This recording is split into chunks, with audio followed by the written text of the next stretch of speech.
Hi மக்களே, இன்னைக்கு நாம என்ன பண்ண போறோம்? கடப்பை சட்னி, பாம்பே சட்னின்னு சொல்லுவோம் நாங்க. இது வந்து துவரம் பருப்புங்க. எவ்வளவு எடுத்திருக்க பாருங்க. அரைக்காப்படியில பாதி எடுத்திருக்கேங்க.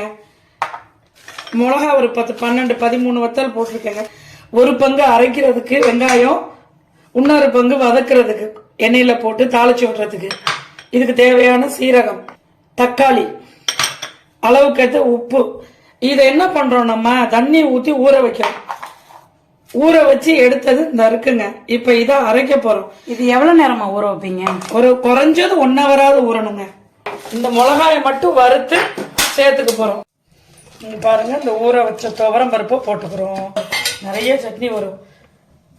10 பேர் 12, 15 பேர் சாப்பிடலாம் அந்த சட்னி. அதுக்காண்டிதான் நான் அவ்வளவு போட்டிருக்கேன்.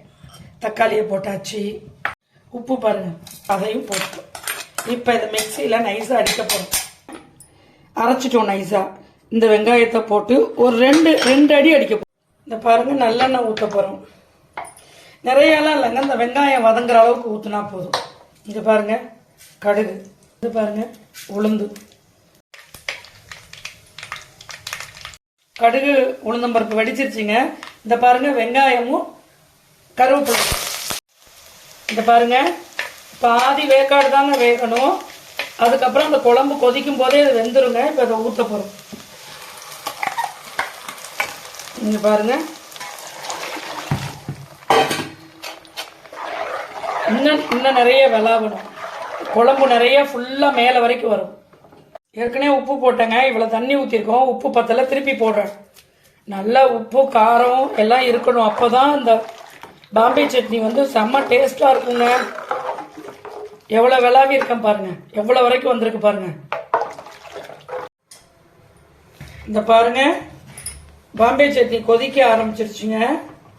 பொங்கிடும், அதனால கவனமா கிண்டி விடணும். நல்லா கொதிக்கணுங்க குழம்பு. டேஸ்ட் அப்படியே அல்டிமேட்டா இருக்குங்க.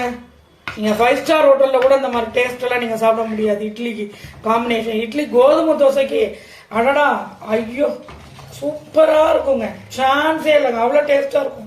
இதுக்கு பேர் வந்து புள்ளக்குட்டி சட்னிம்பாங்க. ஏன்னா நிறைய குழந்தை இருக்கிற வீட்டுல நிறைய செலவு பண்ண முடியாது இல்லைங்களா? சாப்பிடுங்க மக்களே. இந்த நல்லா கொதிச்சிருச்சு. சப்ஸ்கிரைப் பண்ணுங்க, லைக் பண்ணுங்க, ஷேர் பண்ணுங்க, கமெண்ட் பண்ணுங்க. உங்களிடமிருந்து விடைபெறுவது சிவகாசி பரமேஸ்வரி. இன்னும் ஒரு 5 நிமிஷம் போச்சா போதுங்க. இந்த பாருங்க, நிப்பாட்ட போற அடுப்பு. என்னடா இவ்வளவு தண்ணியா இருக்குன்னு நினைக்காதீங்க, ஆகணும்னா கட்டி ஆயிடும்.